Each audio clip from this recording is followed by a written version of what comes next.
The CEO followed the black janitor to her home.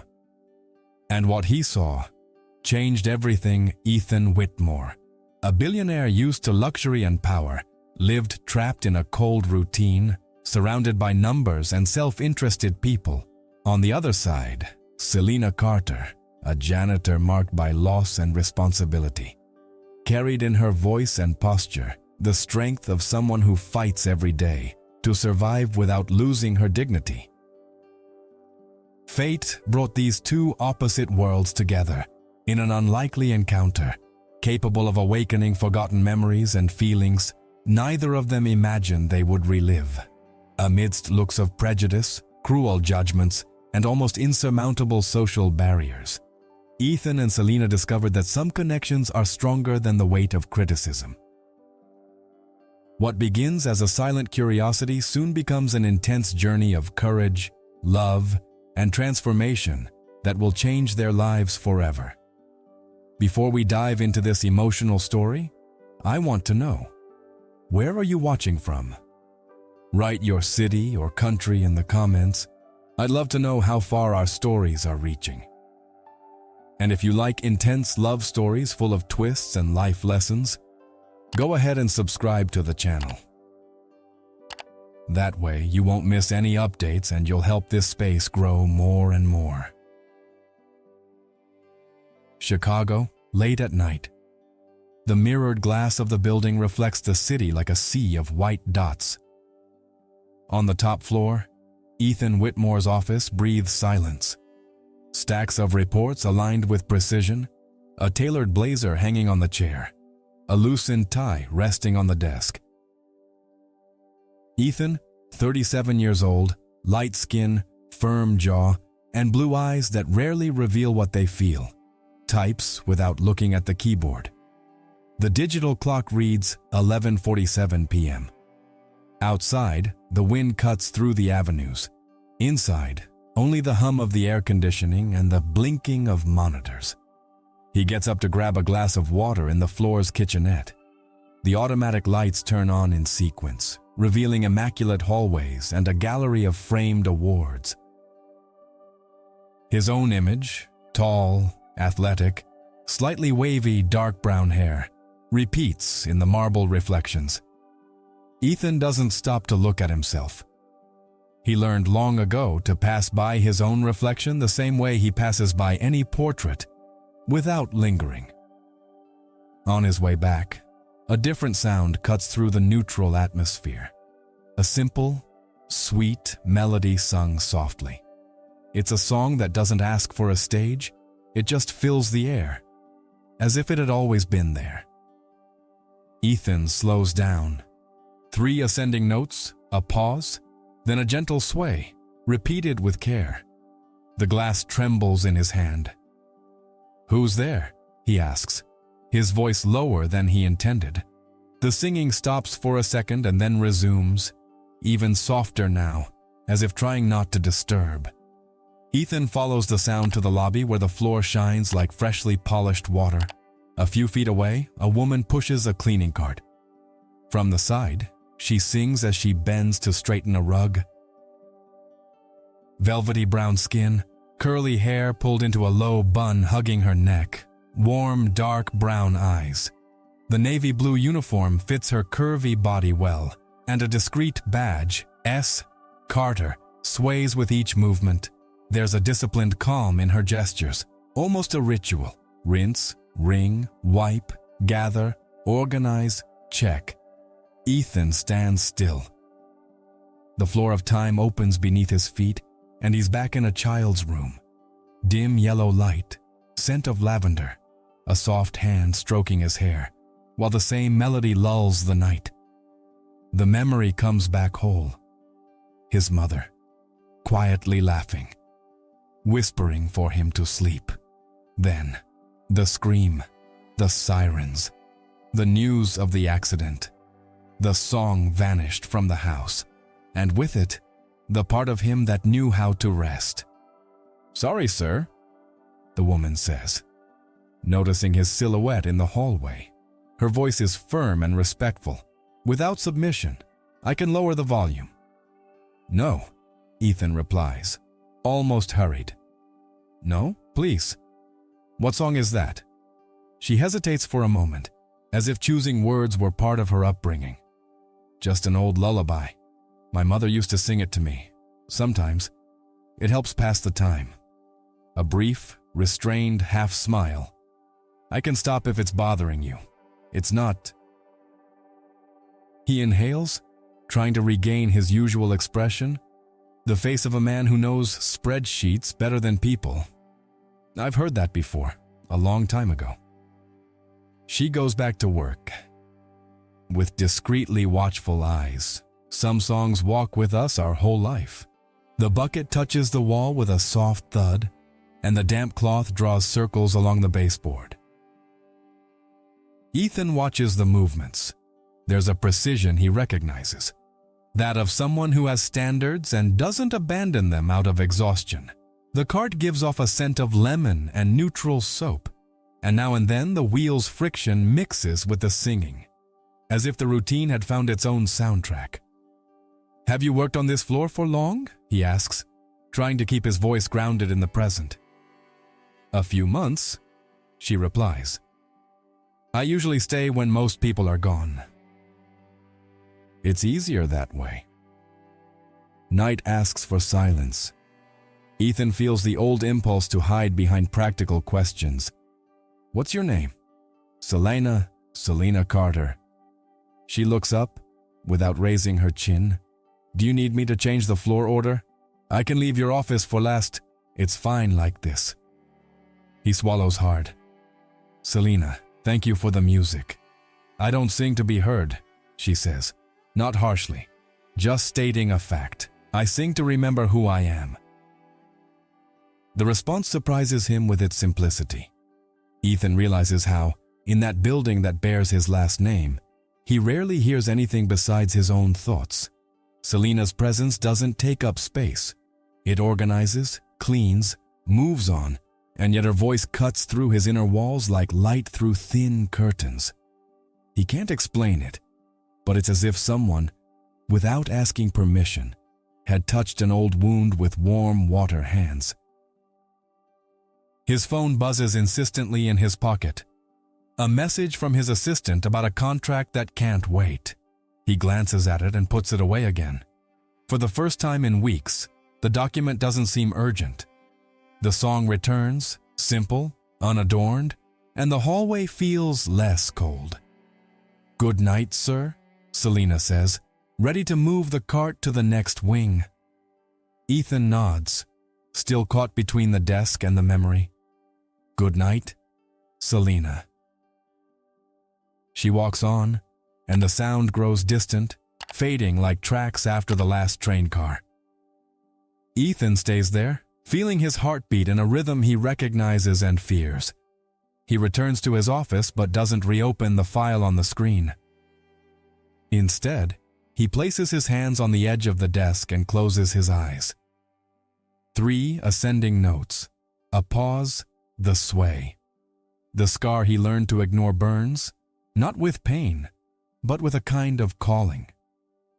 Ethan realizes it's not curiosity he feels. It's something older and harder to name. The woman no one sees has just given him back a piece of childhood he swore he had lost forever. And unknowingly, she opened a door he's not sure he should walk through. The following days were different for Ethan. After that night, the building's silence didn't feel so complete anymore.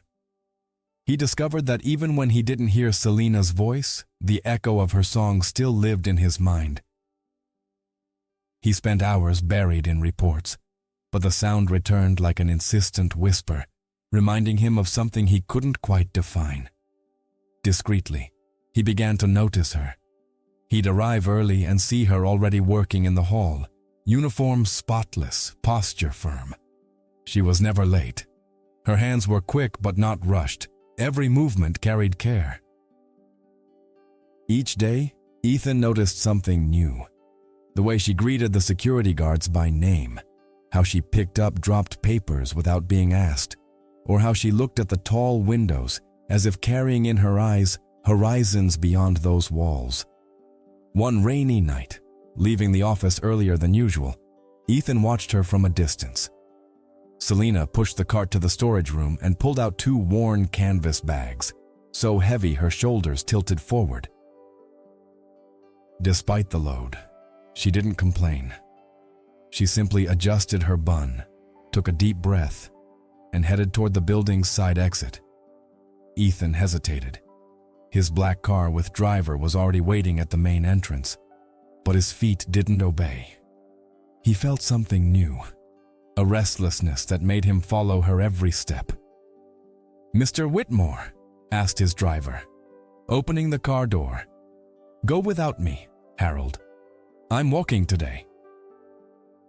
Across the street, Selena quickened her pace, protected by a small umbrella barely shielding her from the raging rain. The bags swung against her legs as if they weighed more than they should. Ethan kept his distance, the hood of his coat covering part of his face. He didn't know why he was doing this. It was as if an invisible magnet pulled him. The streets of Chicago were wet and reflected the headlights of night buses.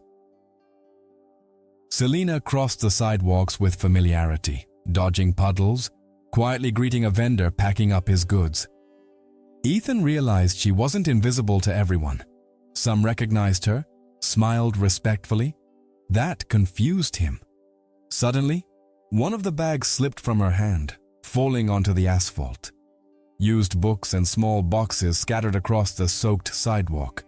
Selena quickly crouched down, ignoring passing cars, and began gathering the items with determination. Ethan instinctively took 2 steps forward to help, but stopped when he heard her voice. "I can do it myself." There was no arrogance, just the conviction of someone who had learned not to rely on anyone. She picked up every item, shook off the water with her hands, and walked on without looking back. Ethan felt a pang in his chest.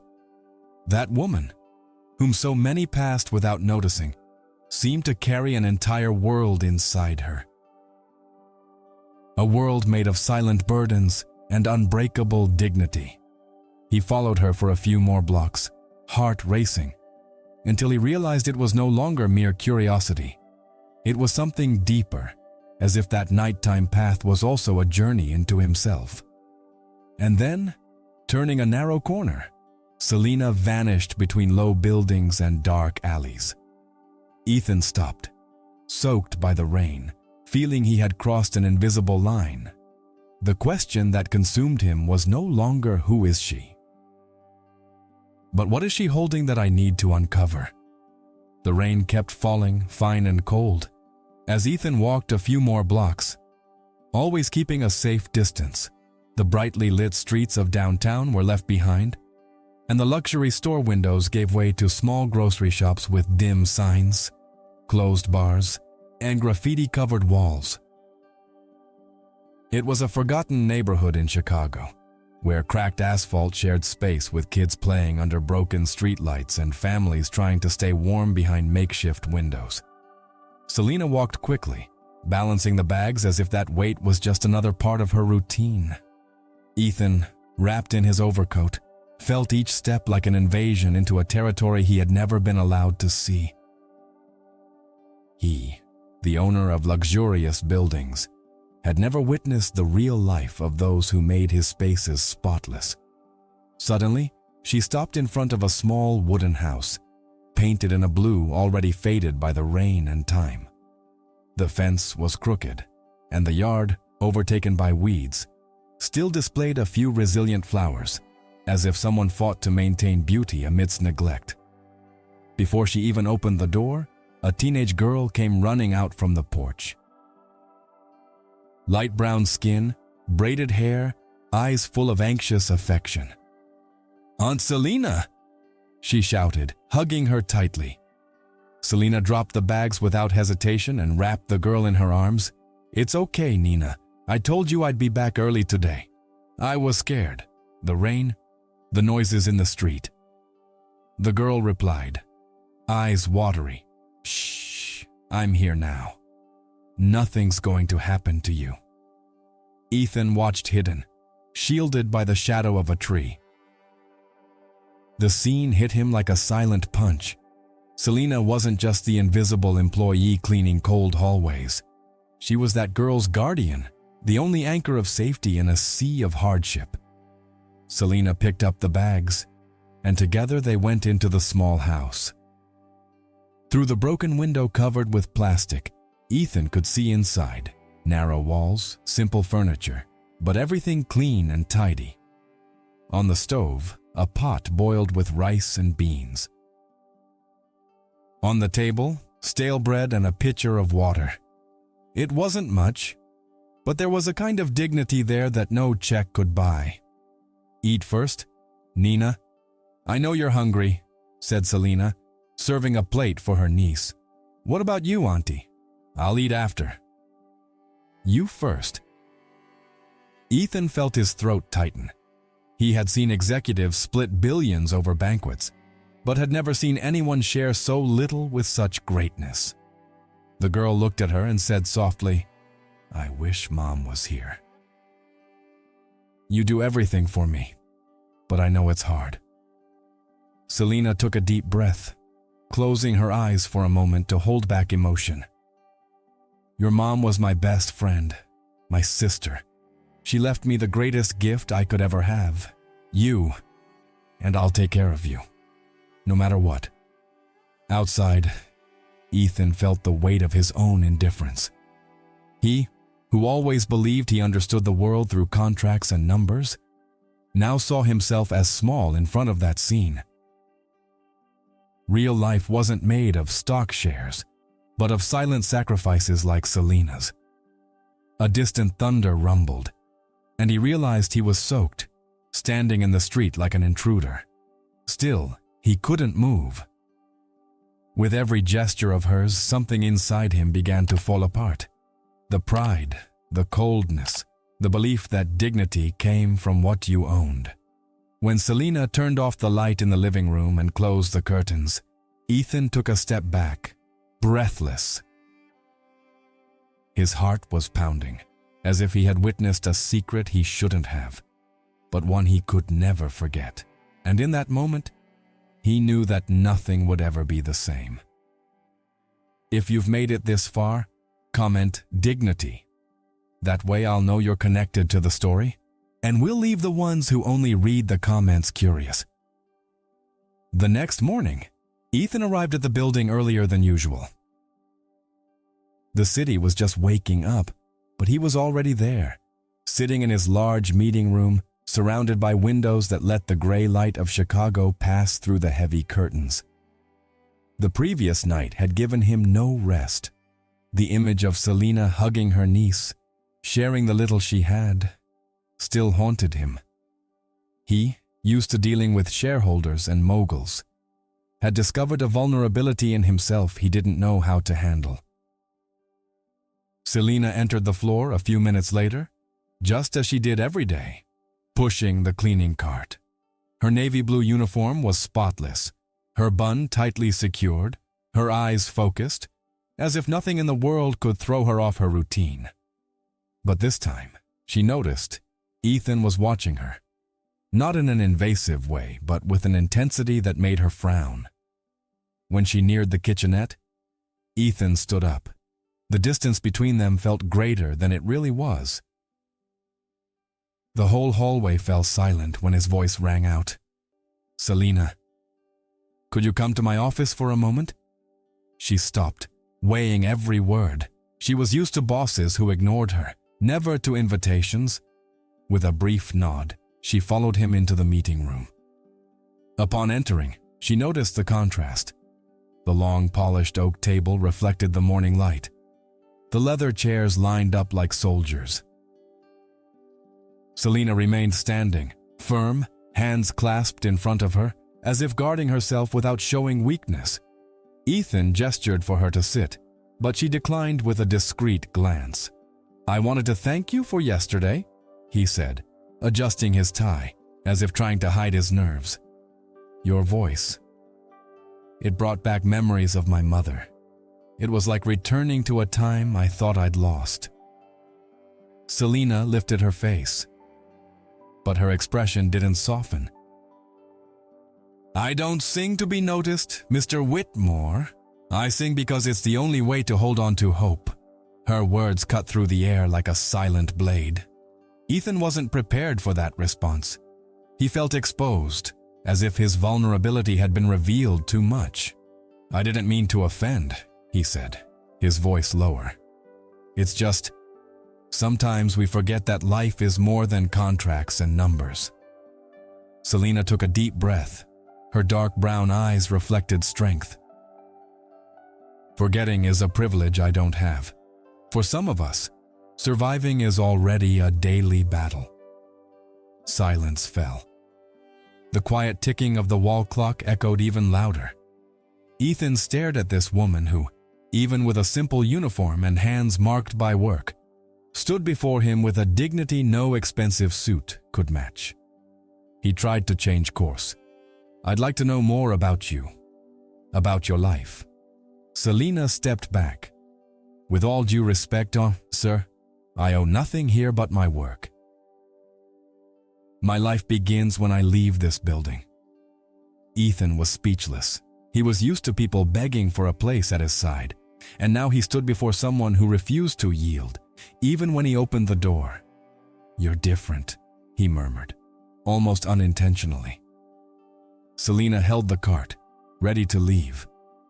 I'm just someone who knows the value of what can't be lost. She turned and left the room, posture upright like an invisible wall. Ethan remained still, alone, feeling that with each of her words, a crack opened in his concrete life. And in that moment, he realized this woman, whom he barely knew, was stirring places he had sworn were untouched. The days that followed were restless for Ethan. The image of Selena leaving his office with her dignity intact followed him like a shadow. He couldn't stand the idea that such a strong woman lived surrounded by so many hardships. But he couldn't just open his wallet and fix her life. He knew deep down that she would reject any gesture that felt like pity. In his first attempt, he discreetly asked the HR department to increase the night shift pay. But when the news reached Selena, she marched straight into his office with firm steps, eyes blazing. Mr. Whitmore, why are they paying me extra? Ethan tried to keep his voice calm. It's just an adjustment. You deserve it for the dedication you show. Selena stared at him, without lowering her gaze. I do my job because it's the right thing to do, not because I expect charity. If I'm staying here, pay me like you pay the others. Nothing more, nothing less. Silence took over the room. Ethan took a deep breath and, for the first time in years, someone made him feel small without raising their voice. I didn't mean to disrespect you, he said sincerely. She took a deep breath, adjusted the badge on her chest, and replied, I only accept opportunities, not handouts. Life's already tried to teach me that what comes easy can be taken just as fast. Those words burned into Ethan like a hot brand. The next day, instead of trying to give, he decided to listen. He found her again in the hallway and started a conversation, as if casually. Do you believe opportunities can change lives? He asked, leaning against the wall while she wiped the floor. Selena didn't stop moving, but answered, I do. But opportunities aren't favors. They're open doors. We just need to have the courage to walk through. It was at that moment that an idea began to form in Ethan's mind. The following week, during a meeting with executives, he presented a new corporate social project, scholarships, training, and development programs for employees' families. Some executives frowned, others questioned the costs, but he was firm. This isn't about numbers. It's about restoring dignity, he said. When the project was announced, Selena was one of the first to be surprised. Not by a personal favor, but by something that would reach dozens of families like hers. There was still doubt in her eyes, but for the first time, a hint of gratitude appeared in her voice. This could change lives, she told Ethan. in a rare moment of vulnerability. He smiled, trying not to look triumphant. "It's just the beginning. You showed me I'd been looking at the world with my eyes closed." From then on, brief conversations turned into long dialogues. At first, they talked about work, but soon came confidences. Ethan, in a low voice, revealed how his mother's death had created a void money never filled. Selena, after much resistance, shared about the sister she lost early and the promise she made to raise her niece as her own. "Sometimes I feel like I'm carrying the weight of two worlds," she confessed one night in the silent hallway. "And yet you're still standing," Ethan replied, with genuine admiration. The barriers began to crack. Two worlds that were never supposed to cross were meeting through words spoken in the middle of the night, between the cold shine of marble and the simplicity of an honest voice. But deep down, Ethan knew that closeness came at a cost, and the world around them wouldn't take long to collect. Ethan's social project quickly gained visibility within the company. Flyers were distributed, internal meetings explained how it worked, and several families signed up. For many, it was a transformative gesture.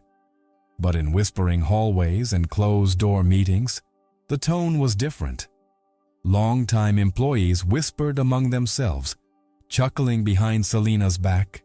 Some let poisonous phrases drop like crumbs on the floor. "It's easy for her. She won the boss's sympathy. Who would have thought a janitor could get that far without scrubbing too hard?" Selena felt the stares burning into her back. In the cafeteria, once neutral tables had gone cold. No one greeted her the same way anymore. Still, she kept her posture straight, her uniform crisp, and her work rhythm flawless. One night, while collecting trash from the executive offices, she overheard two directors talking. "This is going to cost us," said one, flipping through reports. All because he let himself get charmed by some random employee. Charmed, I'd say manipulated. These women know exactly where to touch to gain ground. Selena's blood ran cold, but she didn't let her expression change. She just calmly tied the trash bag and left without looking back. Inside, though, every word weighed like a stone. The whispers didn't stop there. At a dinner with investors, Ethan heard the venom take form. Between crystal glasses and polite laughter, one of them commented, "Whitmore, we're concerned. That closeness with the cleaning lady. It doesn't look good for your image." Another added, "What if the press finds out? They'll say you've lost your mind. Or worse, that you're being used." Ethan gripped his fork tightly, taking a deep breath to avoid exploding. "No one here has the right to disrespect someone who works honestly," he said, trying to keep his tone diplomatic. The silence that followed was full of judgment. Days later, Selena entered the building lobby and found two employees laughing loudly. As she approached, one of them let slip, purposely, "Maybe I should start singing in the hallway at night, too. Who knows? Maybe I'll land a billionaire of my own." Selena stopped in front of them, eyes steady. "You can laugh at me, but you'll never see me on my knees to get what I want." The two fell silent, unsettled. Selena moved on, but inside her heart was burning. Later, when Ethan saw her in the hallway, he noticed the tension on her face. "What happened?" he asked. "It doesn't matter," she replied, not stopping. "It matters to me, Selena." She turned around, her eyes misty but full of strength. "If I accept your protection, everyone will say it's because you pity me. And if I face this alone, they'll call me an opportunist. Do you understand now? For people like me, there's always blame left over." Ethan felt his throat close up. He had never seen so clearly the weight of prejudice. Deep down, he knew he had to make a choice. Preserve his image before the powerful, or publicly acknowledge that this woman's dignity was greater than any fortune he owned. Selina took a deep breath and added, "I don't need the world to accept me, Mr. Whitmore. I just need to stay on my feet." She walked away, leaving him alone in the corridor lit by cold lights. Ethan remained still, feeling that for the first time, the power that had always protected him now felt like a prison. And deep down, he already knew there would be no more room for neutrality. If you've made it this far, comment resilience. That way I'll know you're living this story with me, and we'll keep the people who only read the comments curious. The following weeks were suffocating for Selina. Every time she walked into the building, she felt the weight of the stairs, as if every step was being watched and judged. The muffled laughter in the hallways, the loose comments, the whispers, they surrounded her like an invisible chain. At night, when she got home, she put on a smile for her niece and served dinner as if nothing had happened. But in the silence of her room, her body collapsed from exhaustion. Ethan noticed.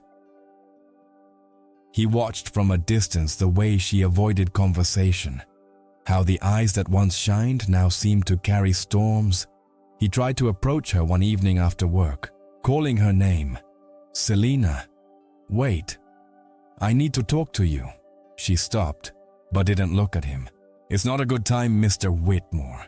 It's always a good time when it comes to you." The words came out more intimate than he meant. Selina then lifted her eyes, and in them there was both pain and strength. "Don't you get it? Every time someone sees me near you, the blame falls on me. They say I'm taking advantage, that I'm after benefits. I can handle it, but my niece doesn't deserve to carry that burden." Ethan tried to get closer. "I can protect her. I can protect you both." Selina took a step back, her chest heaving. "Protection isn't what I need. What I need is to preserve her dignity. And if that means walking away from you, then that's what I'll do." Silence cut through the hallway. Ethan, who always had the power to decide everything with a signature, now found himself powerless in the face of a decision he couldn't control. "Don't do this, Selina. You're the only real thing I have left," he confessed, his voice breaking. She took a deep breath, holding back the tears that threatened to fall. "I can't be the beautiful memory in your life of luxury, Ethan. I'm made of struggle, of scars. And I won't let them turn that into a joke." Then, she turned and walked down the hallway until she disappeared behind the service door. Ethan stood still, feeling the weight of a familiar emptiness, the same coldness that had overtaken him when he lost his mother. That night, sitting alone in his penthouse, surrounded by windows reflecting the glowing city, Ethan realized something cruel. He was repeating the very fate he had sworn to escape, living surrounded by riches, but with no human warmth, no affection, no truth. And as he stared at the Chicago skyline, he realized that Selina's choice wasn't just about walking away. It was also a mirror forcing him to see who he had become.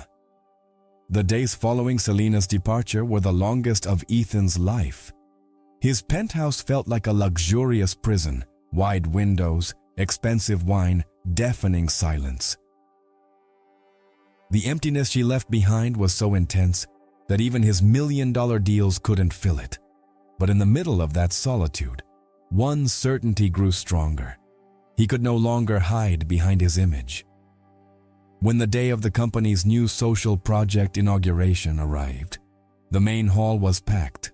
Executives, shareholders, politicians, and journalists all competed for space beneath the crystal chandeliers. The marble tables reflected the flashes of cameras, and the atmosphere was one of controlled celebration. Until Ethan took the stage, he wore a flawless suit, but his expression carried a different weight, almost defiant. He took a deep breath in front of the microphone. "Ladies and gentlemen, Today, we're not just here to talk about numbers or investments. We're here to talk about courage. The audience shifted in their chairs, surprised by the tone. Ethan continued, firmly, "For years, I believed power was the same as wealth. I believed being strong meant never needing anyone. But I was wrong. True strength doesn't belong to those who accumulate. It belongs to those who stay standing, even when they have nothing." Murmurs ran through the room. Some directors exchanged uneasy looks. Ethan then extended his hand toward the side of the stage. "I want to introduce the woman who changed the way I see the world. Not as an employee, but as an inspiration, Selina Carter." The silence was absolute. Cameras swung quickly, and whispers turned into shock. Selina, surprised, had been discreetly invited to the event, but never imagined being called out in front of everyone. She wore a simple navy blue dress, borrowed from a neighbor, and her eyes reflected disbelief. "Mr. Whitmore." "No," she whispered to herself. But it was too late. An assistant was already guiding her toward the stage. As she climbed the steps, Selina's heart seemed to echo through every corner of the hall. Ethan welcomed her with a steady, emotional gaze. "She's the one who taught me that dignity can't be bought. She's the one who showed me that hope can survive even in the most forgotten places. Selina Carter is the bravest woman I've ever met." A murmur spread through the crowd. Some applauded timidly. Others looked on with disdain. An older investor couldn't resist and whispered loud enough, "He's lost his mind." Selina took a deep breath, ready to step away. But Ethan gently held her hand. "You're not alone here. Today, everyone needs to see who you really are." Selina then lifted her head. Her brown eyes shone under the bright lights, not with vanity, but with the strength of someone who had walked through pain and refused to break. She didn't say a word, but her presence alone was enough to quiet most of the whispers. Ethan concluded, "If my company has a future, it's because I've learned from people like her that real value isn't in buildings or profits. It's in the human heart that refuses to be defeated." The room erupted in a mix of applause and muffled protests. Some executives stood, outraged, while others applauded standing. The division was clear, but it didn't change the fact. The truth had been spoken. Selina, trembling inside, stood tall beside him. In that moment, her dignity, so often attacked, found a voice in front of everyone. And as the flashes went off non-stop, Ethan knew there was no turning back. He had chosen to take a stand, and now the entire world would know. That same night, after the event that shook the company and left the elite in shock, Selina walked home with her heart racing. She moved through the quiet streets of her neighborhood as if still hearing the applause mixed with whispers of disdain. When she opened the door, her niece was waiting eagerly. "Auntie, I saw you on TV. You were next to him," said the girl, eyes sparkling. Selina smiled, though her eyes still carried the weight. "It was unexpected, Nina. But now everyone knows who I am. This could change our lives, for better or worse." After Nina fell asleep, Selina sat at the kitchen table, the lamp casting a warm glow on her tired face. She spent long minutes thinking. Ethan had put himself on the line for her. He had defied partners, journalists, and investors. That wasn't pity, it was courage. For the first time, Selina felt that maybe she could trust. The next day, she made a decision. She put on her navy blue uniform and went to the building, not to work, but to find Ethan. He was in his office, buried in reports, but his expression was distant. When the door opened and she stepped in, he stood up immediately, surprised. "Selina," he murmured, almost not believing it. She took a deep breath her eyes glassy. "I came because I needed to hear it from you." "Why did you do that? Why did you expose me in front of everyone?" Ethan walked toward her, hesitant, as if afraid every step might push her further away. "Because I couldn't hide anymore. I've spent my whole life caring about what others think, about my image. But when I saw you being humiliated, when I realized your silence was more dignified than any speech I've ever given, I knew I had to choose. And I chose you." The tears Selena had held in slipped quietly down her face. "You don't know what that means to me. I've spent years being told I was worthless, that my place was in silence. And suddenly, you put me in front of the world as if I were someone who mattered." Ethan reached out, gently touching her face. "You are the most important person I've ever known. And I'm not saying that as a businessman. I'm saying it as a man. Selena, you brought something back to life in me that I thought was dead, the ability to truly love." Her heart raced. Yes, there was fear. Fear of letting go. Fear of losing what little she had left. But there was also a spark, a warmth she hadn't felt in years. "And what if this all ends badly?" she asked quietly. "Then let it end. But let it end with me by your side," Ethan said, completely sincere. The silence was filled with the soft sound of the city in the background. Selena closed her eyes for a moment and took a deep breath. When she opened them, a decision shone in her gaze. "I don't know what the future holds, Ethan. But I think it's time to believe again."